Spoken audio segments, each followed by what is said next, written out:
এই দেখেন আজকে এই জাফলং চা বাগানের পরিধি আরও অপসারিত করার লক্ষ্যে শ্রমজীবী মানুষ এই চা বাগানকে আরও সুন্দর এবং বিস্তর করার লক্ষ্যে কাজ চালিয়ে যাচ্ছেন। এখানে চায়ের বাগান, নতুন নতুন চায়ের গাছ রোপণ করা হবে এবং এটা একটি গোষ্ঠীর দখলে ছিল, এই শাসকের একটি দখলে ছিল, কিন্তু সেই দখল উচ্ছেদ করে আজকে নতুন করে আবার চা বাগানের পরিধি প্রসারিত করা হচ্ছে। এটা হচ্ছে ঐতিহ্যবাহী জাফলং নদী, যেখানে হাজার হাজার কোটি কোটি টাকার রাজস্ব আদায় করা হয়, কিন্তু একটি কুচক্রী মহল দীর্ঘদিন থেকে এটা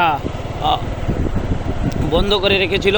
হয়তো কিছুদিনের মধ্যে আবার পরিবেশ স্বাভাবিক হলেই আবার সেই শ্রমজীবী মানুষ তাদের কর্মক্ষেত্রে ফিরে পেতে পারে। তো সবাই ভালো থাকবেন, সুস্থ থাকবেন। আল্লাহ হাফিজ, আসসালামু আলাইকুম। সেই নান্দনিক ব্রিজ, যেটাকে একসময় জাফলংয়ের অর্থাৎ গোয়েলঘাটের সেলফি ব্রিজ হিসাবে পরিচিত ছিল।